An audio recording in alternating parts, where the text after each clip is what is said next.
Hey there, my name is sjofors, but I'm better known as the Price Whisperer. I decided to adopt this moniker because I got a weird name, if nothing else, and a lot of people started to call me the Price Whisperer. So it's a lot easier to find me. You Google the Price Whisperer, and you'll find my writings. You'll find my latest book. You'll find my company. You'll find my videos and my YouTube channel and all that good stuff. So if you ever have a need for getting pricing right, I suggest you do, right?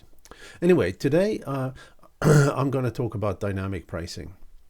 What is dynamic pricing to start off with? Well, dynamic pricing is a way of setting prices based on really two variables, right? One is the customer demand. I mean, how many wants to buy this particular product or service? The other is the availability of said product or service, right? And the idea is from a conceptual point of view, very simple. If you have low demand and dynamic prices lowers the price until demand reach whatever goal the company have. If you have high demand, prices are being automatically increased in such a way so that the company can increase revenue or profitability from whatever they sell, and likewise on the availability side, if there are lots of available of whatever the product that is or service that is covered by the dynamic pricing piece, if there are lots of products available, prices goes down. If there are few products available, prices goes up, right?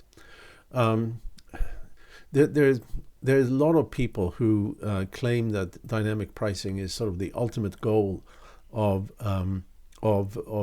pricing excellence. And for some products, for some services, that may be so.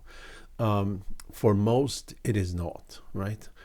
And so let's just briefly talk about where is this used today. Well, airlines and hotels have something they call yield management systems, and that's a euphemism for dynamic pricing.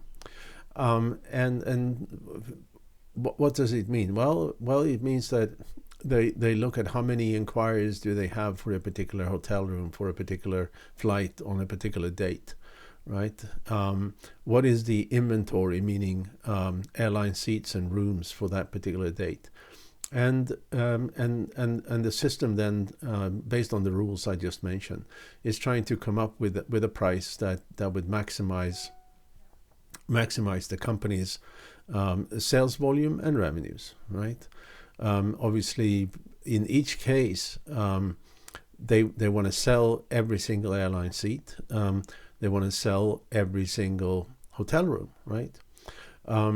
Now, an airline seat doesn't really come with a lot of additional cost. Having one more passenger is in what would otherwise be an empty seat is not a very high cost for the airline. It's a little different for hotels because the cost of cleaning a room and so forth is possibly a little higher compared to the price of that room, percentage-wise, compared to what the cost of an airline. But in both cases, seats and hotel rooms, they're both fungible. Once that date has gone, once the flight has taken off, you can't sell the empty room, you can't sell the empty seat anymore. So it becomes a very fine line on what is the right price. And in fact, the yield management in the airline industry, which was first in bringing this to market, led to that every major airline in the U.S. Except one went into bankruptcy, right? Now, that was not necessarily the yield management system's fault. It was the fault of that the airlines relied solely on the yield management system and or hadn't set up rules in the yield management system, so that they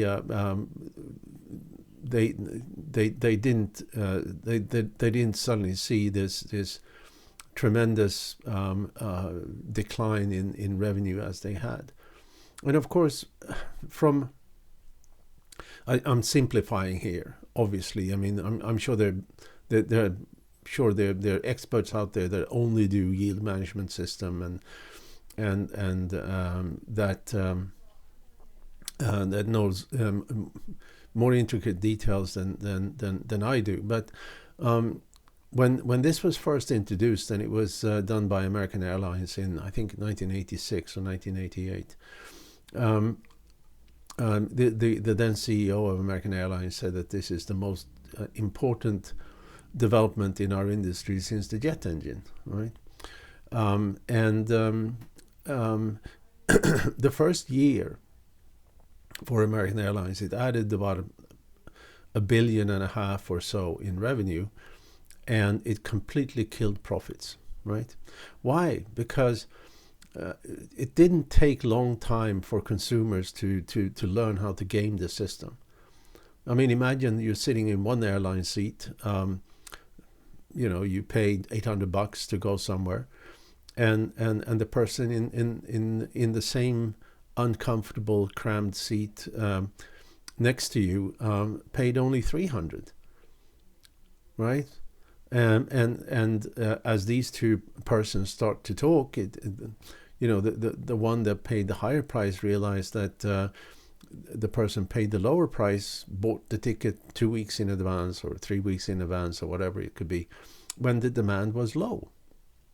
And because the demand then was low, the yield management system dramatically dropped prices to increase demand.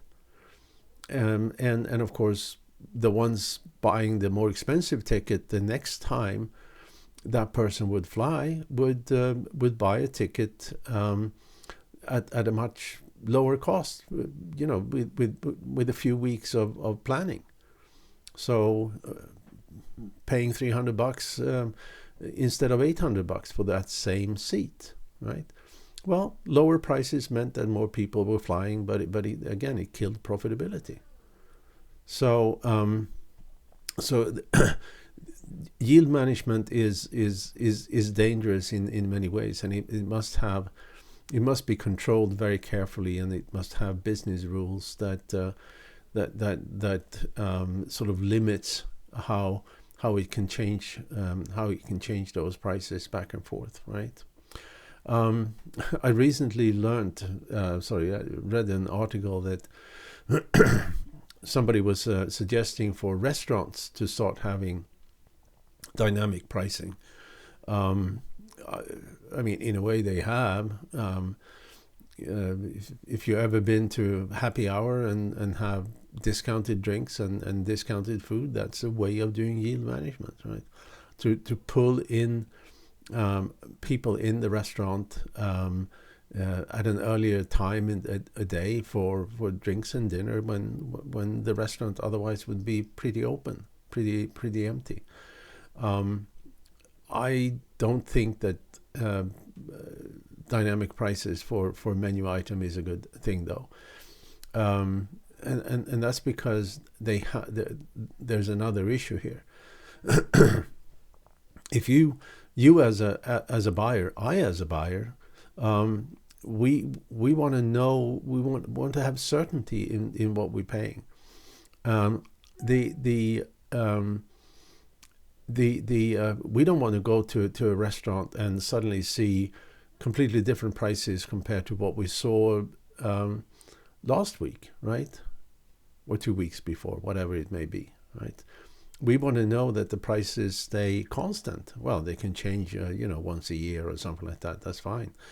but not on a daily basis.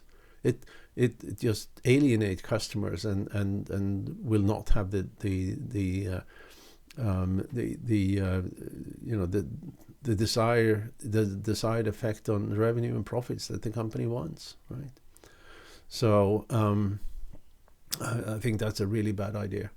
But this may also be one reason why you want to employ a price consultant to make sure that you have, if you want to go dynamic prices, that you make sure that those business limits to dynamic prices are set correctly, so you don't alienate your customers, you don't encourage customers to buy cheaper, you don't confuse customers and so forth. So there's value in dynamic prices. There's no doubt about that. But it has to be